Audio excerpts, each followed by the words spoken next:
What's going on, guys? In this video, I want to talk about somewhat of a theme of this whole channel, which is something I encourage you guys to do in 2024, and that is avoid fitness dogma or cult mentality, ultimately, so you guys can step outside the box, try something new that hopefully gives you guys new experience, new gains in this new year.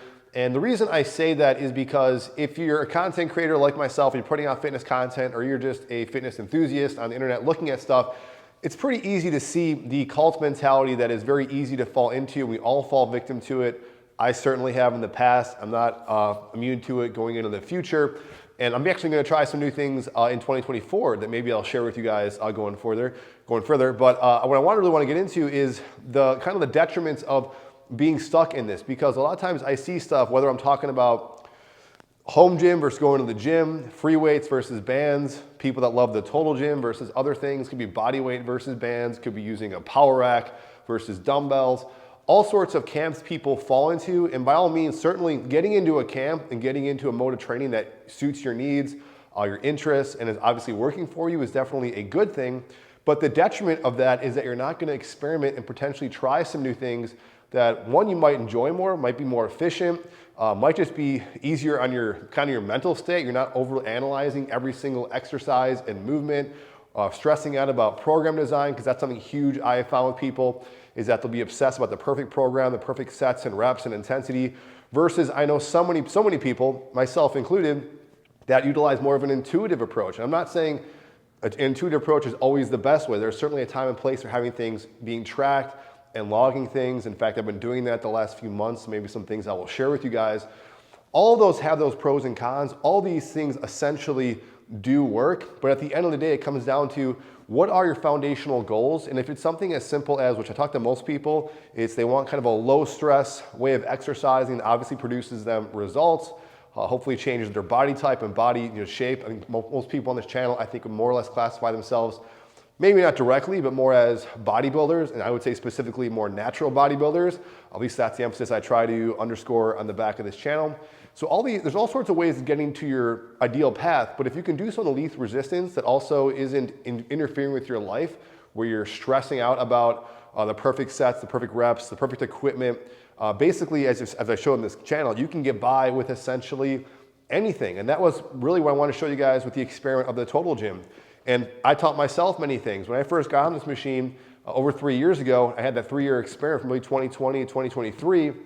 Just using these, many people, even people close to me, were saying, like, how are you not going to go to the gym? How are you not going to lift heavy weights? Or people would comment and say, you're going to lose your size, you're either going too fast, there's too much light weight, you're working out too often, too frequently, when really they're getting one snapshot or one video. Sometimes it would be going slower. Sometimes, obviously, I've said you can make this thing go super heavy as far as weight and resistance on various exercises. Also the time, sometimes literally my workouts were only sometimes 3 times a week, 20 to 30 minutes, maybe at the most 45 minutes. So there's all sorts of things people would assume when looking at something. But my point is, even with this, I had an idea of what I thought was possible. And then once I kind of went through the workout, breaking these conventional rules, going back to kind of the intuitive training that I used to always kind of bolster myself up as being, that's kind of what my bread and butter really was. I'd always experiment and try different things, but I'd like to kind of make it my own. That's what I did here with this machine. And I proved again to myself that not only was I getting great results, essentially just doing some foundational things of listening to my body. If I need more or less stress, I would deliver that. If I'm feeling off a certain day, I'll pepper it back and pump the brakes. There was nothing super scientific. Of course, there were foundational things you got to keep in mind, like form and function, and finding the right exercises and right tools for the job, of course, and also making sure you can adhere to it. But aside from that, guys, there was nothing super magical about these machines versus anything else.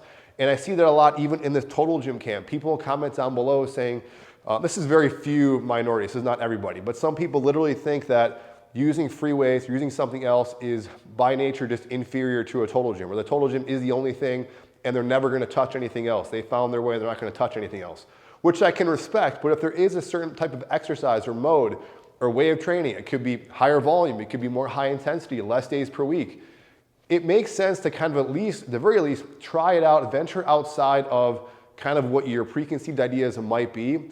Same thing with resistance bands. I know a lot of people who have been commenting down below saying that they're not touching a free weight ever again. They're just going to use resistance bands. Or conversely, people that are just so into free weights will never touch a resistance bands because they think it's just inferior because of something like, for instance, their strength curve, or they just don't like the way kind of the bands more or less feel. And again, there's limitations and pros and cons to everything. But my encouragement, this is getting kind of more long-winded than I wanted to, is that definitely everything works. You got to apply to fit the individual. There's all sorts of little nuances in there. Of course, if you want, one-on-one coaching, you need guidance, get a trainer, like such as myself, shameless plug. I'm doing that more in 2024. But definitely just step outside your comfort zone and try something else. Try a different tool. Try something else that might get you the same results, if not better. And not only that, if you're somebody who's really just striving, you're always thinking, I have to progress and progress and progress. Another video I might make in the future, and might get someone else on who actually talk about this.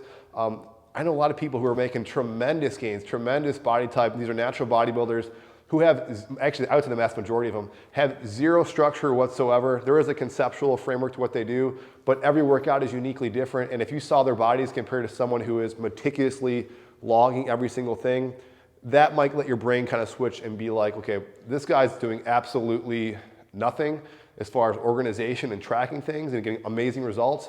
And I have another guy over here who's tracking things to a high degree, but is just kind of feel like they're always plateauing and nothing's really happening. And I'm talking more so specifically about bodybuilding, more so than like pure strength training and powerlifting. That's a specific example. Kind of a rant video, guys, but I'm just encouraging you guys, try some different stuff. I think you guys will be very surprised at what happens. I think it might break some paradigms, because I think hopefully at the end of the day, we're only living once here, guys. This isn't the most serious thing in the world what we're doing here. We're just exercising. And if there's a more fun, unique way that also might be saving you guys a little bit of time, mental stress, like I said, why not take advantage of it? So hopefully this video was informative. If there is something you guys are trying out in 2024, let me know. I'll probably share something you guys in the future that I've been dabbling with, but I'll let you guys know in a future video. Thanks for watching.